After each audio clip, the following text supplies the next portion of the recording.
My name is Vic Buccola. I took over in 1973 and I resigned as athletic director in 1981. And in 1980, we won the national championship in football. Hi, I'm Joe Harper. Halfway through the season, we were 3-2, so it didn't look all that magic. Craig Johnston, quarterback, 1976 through 1980. You know, part of winning the championship is having a little luck. And we had a little luck during the course of this season a couple of times. We had a little luck in that championship game when they fumbled deep in our own territory, and LeCharles McDaniel picked up that fumble in the end zone. Well, it was a lot of things coming together. It was a great job by our coaches, recruiting. There was senior leadership at every position. The guys really cared. There was some competition at practice. As you know, there were some guys that went on from that team to the NFL.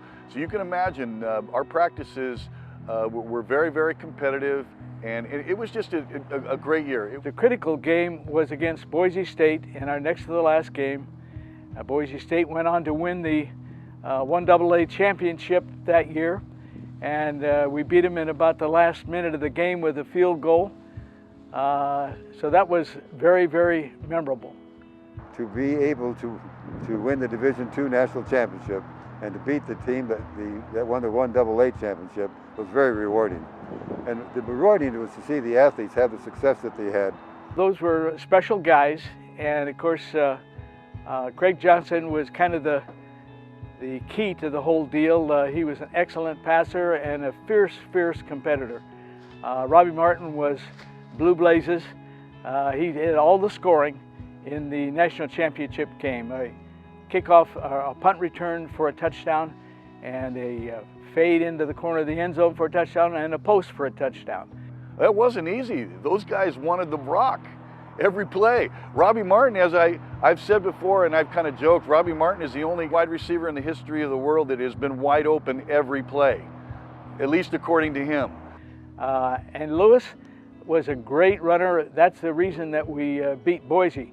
Lewis Jackson, boy, I had the best seat in the house. We ran the I formation, and I would kind of turn around and hand him the rock, and just watch what he did was just absolutely amazing. You know, we can all kind of talk about some of his long runs, but some of his best runs were those 4 or 5 yard gains. He carried the ball 53 times in that game against Boise and just was a rock. When we played in the championship game, they decided he wasn't going to do that, so they played essentially a goal line defense, which left them in vulnerable and the secondary, which is how we scored and won.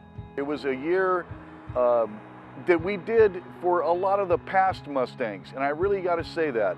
I remember the night before the game, we sat there as a group together and said, listen, there's a lot of guys that have paid the price for us, a lot of guys that have shown us how this thing is done. Now tomorrow we're going to go get her done. And I remember that. And all those guys that played before us can feel good that they set the tone for us.